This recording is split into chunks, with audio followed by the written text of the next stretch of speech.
அன்பு தந்தையர்களே வணக்கம். நான் அருட்தந்தை பால் ரோமன், சேதுக்கு வாய்த்தான் பங்கு தந்தை.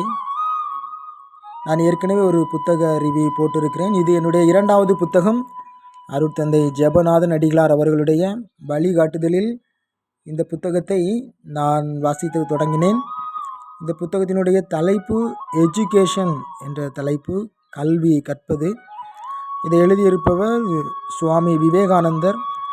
அவருடைய கைவண்ணத்தில் மிக சிறப்பாக வடிவமைக்கப்பட்ட ஒரு புத்தகம். எனவே கல்வி எந்தளவிற்கு முக்கியத்துவம் வாய்ந்தது என்பதை புரிந்து கொள்ளக்கூடிய விதத்தில் மிக அழகாக எழுதியிருக்கிறார்கள். ஒரு ஆங்கில புத்தகம்.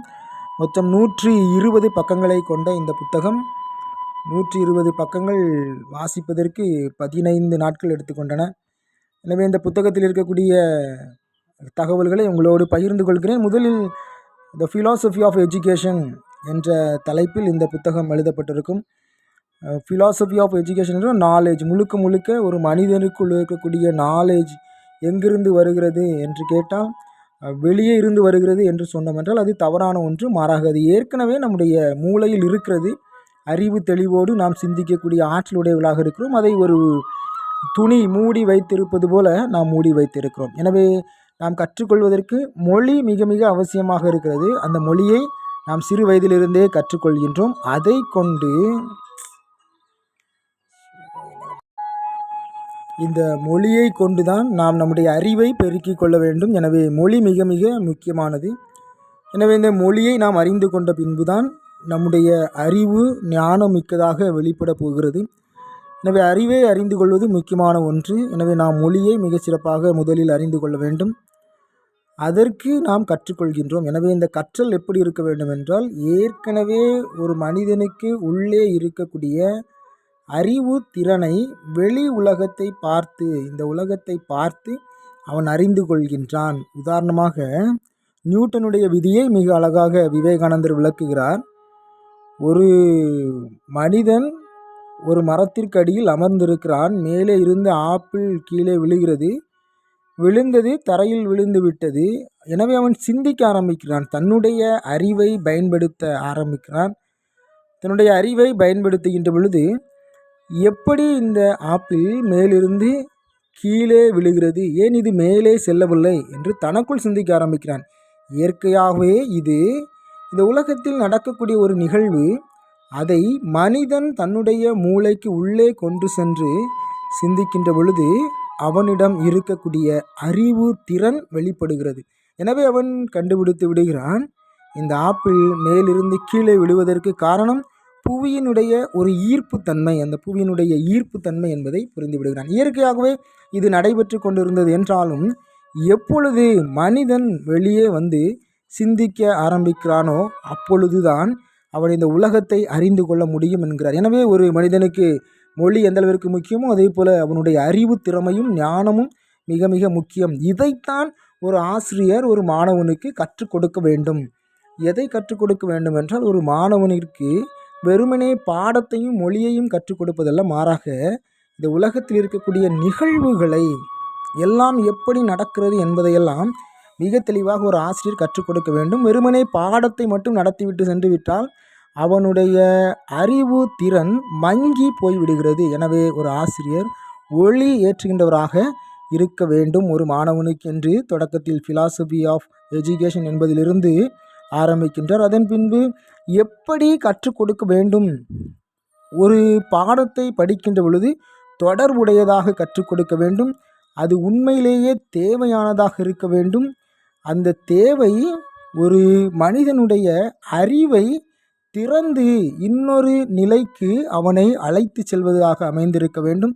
உண்மையிலேயே ஒரு மனிதனுக்கு தேவையானதை கற்றுக் கொடுக்க வேண்டும். அதுவும் குறிப்பாக வாழ்க்கைக்கு தேவையான சிந்தனைகளையும் வளர்ச்சிக்கு தேவையான படிக்கட்டுகளையும் வடிவமைத்து கொடுப்பதுதான் ஒரு ஆசிரியருடைய கடமையாக இருக்க வேண்டும். எனவே படிப்பு எப்படி இருக்க வேண்டும் என்பதையும் மிக தெளிவாக கூறியிருக்கிறார்.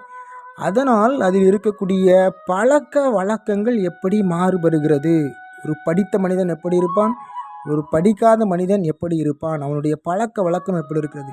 எவனொருவன் நன்றாக படித்து தேர்ந்தெடுக்கிறானோ அவன் சிறந்த பழக்க வழக்கங்களை, பண்பு நலன்களை வளர்த்து கொள்கிறான்.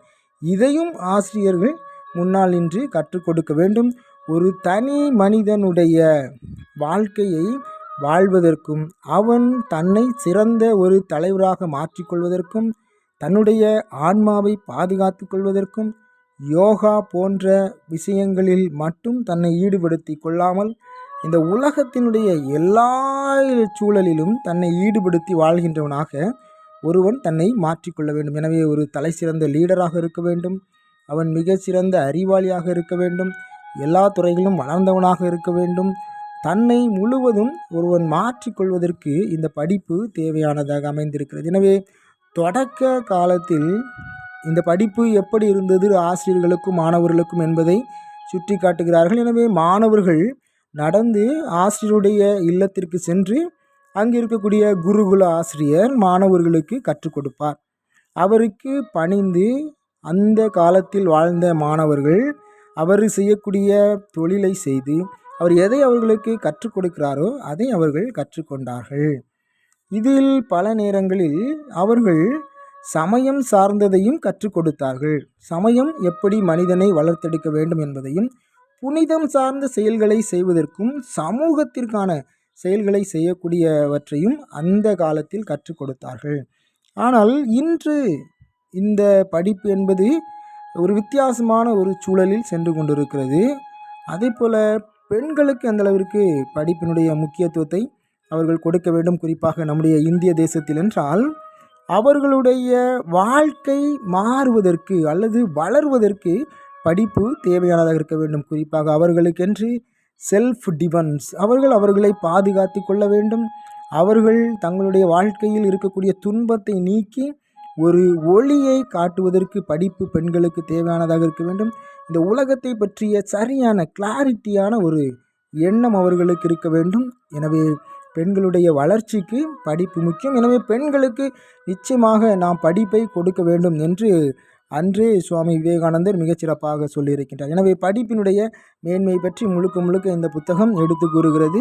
அது மட்டுமல்லாமல் இறுதியில் முடிக்கின்ற பொழுது படித்து முடித்த பின்பு அப்படியே இருப்பது தவறான ஒன்று. ஏனென்றால் படித்த பின்புதான் உங்களுக்கான அறிவு நீங்கள் கிடைத்த பின்புதான் இந்த உலகத்தினுள் நீங்கள் பார்க்கக்கூடிய பார்வை வித்தியாசமாக மாறுபடும். அப்பொழுதுதான் சுதந்திரமாக இந்த உலகத்தை நீங்கள் பார்க்க ஆரம்பிப்பீர்கள். அங்கு இருக்கக்கூடிய குறைகளை பார்க்காமல் நிறைகளை பார்க்கக்கூடிய ஒரு சூழல் ஒரு தனி மனிதனுக்கு ஏற்படும். எனவே ஒவ்வொரு தனி மனிதனும் எந்த அளவிற்கு படித்து கல்வி கற்று சிறந்து விளங்க வேண்டும் என்பதை பற்றி இந்த புத்தகம் மிக தெளிவாக எடுத்து கூறுவதாக அமைந்திருக்கிறது. எனவே உங்களுக்கு நேரம் கிடைக்கின்ற பொழுது இந்த புத்தகத்தை படியுங்கள். மீண்டும் இன்னொரு புத்தகத்தில் உங்களை சந்திக்கிறேன். நன்றி.